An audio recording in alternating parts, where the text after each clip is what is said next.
Guys খালি অবস্থাটা দেখো, পুরো চেন্নাইয়ের এইদিকে আছে সমুদ্র, সমুদ্র থেকে দিক থেকে আসছে ঘূর্ণিঝড়টা। পুরো অবস্থা দেখো, ওইদিকে ওইদিকে প্রচুর বৃষ্টি হচ্ছে, ওদিকে প্রচুর বৃষ্টি, আমাদের এদিকে আসছে ওইদিকে। এখান থেকে 1 কিলোমিটার দূরে প্রচণ্ড বৃষ্টি হচ্ছে, এখানে কোনো আসছে। আমাদের আগে ছাদ ঢালাই হওয়ার কথা ছিল, ছাদ ঢালাই মেশিন ফিট করে সব পালিয়ে গেল। প্রচুর বৃষ্টি, চেন্নাই পুরো ডুবে গেছে ওই দিকগুলো। আমাদের এদিকে উঁচু বলে এখনো পর্যন্ত ডুবে যায়নি, আসছে বৃষ্টি দেখো। আমাদের পশ্চিমবাংলায় শীত পড়ছে আর চেন্নাই এখন বর্ষা ঢুকছে, এখন 2 মাস ধরে বর্ষা হবে।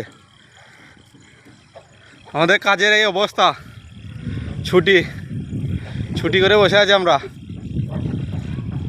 আবহাওয়াটা কিন্তু সেই লাগছে, কাজে ছুটি হবে হোক তো কোনো ব্যাপার নাই, খাবো দাবো বসে থাকবো রুমে।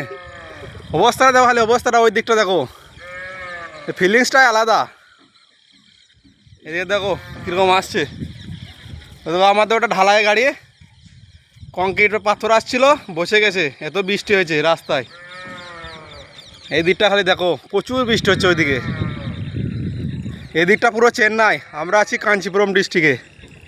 এই দিকটা পুরোটাই চেন্নাই প্রচণ্ড বৃষ্টি হচ্ছে 1 সপ্তাহ ধরে। আমাদের এদিকে একটু কম হয়, কিন্তু এইদিকে প্রত্যেকদিন বৃষ্টি হয় এই এলাকাটায়। আমাদের এইদিকে একটু আলো আছে, কিন্তু এই দিকটা পুরো অন্ধকার দেখো।